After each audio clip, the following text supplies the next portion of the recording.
உங்களுடைய அவார்ட் ஃபங்ஷனுக்கு touring talkies அவார்ட்ன்னு பேர் வைக்காம, எதனால ஃப்ரேம் அண்ட் ஃபேம்ன்னு பேர் வச்சிருக்கீங்க? அந்த பேருக்கு பின்னாடி இருக்க காரணம் என்னன்னு சோலை சிங்கப்பூர்லேருந்து கேட்டிருக்காங்க. டூரிங் டாக்கீஸ் சார்பிலே சிறந்த கலைஞர்களை தேர்ந்தெடுத்து அவர்களுக்கு விருதுகள் வழங்க வேண்டும்.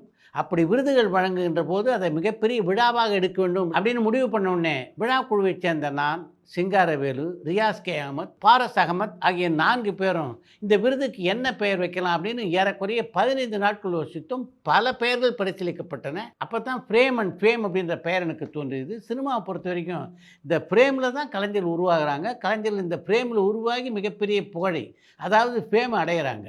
அதனால் அதையே பெயராக வைக்கலாம் அப்படின்னு முடிவெடுத்தோம். அப்படித்தான் இந்த பெயர் நம்முடைய விருதுகளுக்கு அமைந்தது. பாடகி பி.ஏ. பெரியநாயகி தமிழ் படங்கள்ல நடிச்சிருக்காங்களான்னு கடலாடியிலிருந்து பாலசுப்ரமணியம் கேட்டிருக்காங்க. பி.ஏ. பெரியநாயகி, தர்மவீரன், என் மனைவி, மனோன்மணி, பிரபாபதி, சிவலிங்க சாட்சி, மகாமாயா உட்பட பல படங்கள்ல நடிச்சிருக்காங்க. பாக்யராஜ் அவர்கள் டைரக்ட் பண்ண எல்லா படமுமே ஹிட் ஆச்சா? அப்படி ஏதாவது ஒரு படம் ஃபிளாப் ஆயிருந்தா அந்த படம் பேர் என்னன்னு செல்வா மதுரவாயிலிருந்து கேட்டிருக்காங்க. நான் பல முறை இந்த நிகழ்ச்சியில் சொல்லியிருக்கேன். சினிமா உலகத்தை பொறுத்த வரைக்கும் வெற்றி தோல்வி என்பது எப்போவுமே மாறி மாறி தான் வரும். யாராலும் தொடர்ந்து இங்கே வெற்றி கொடுக்கவே முடியாது என்பதுதான் உண்மை. நேஷனல் அவார்டு வாங்குறவங்களுக்கு கிடைக்கக்கூடிய சலுகைகள் என்னென்னு பரமன் வேலூர்ல இருந்து கேட்டிருக்காங்க. தேசிய விருது வாங்குகிறவர்களுக்கு அந்த தேசிய விருது மட்டும்தான் கிடைக்கும். அதை தாண்டி வேறு எந்த சலுகைகளும் கிடைக்காது.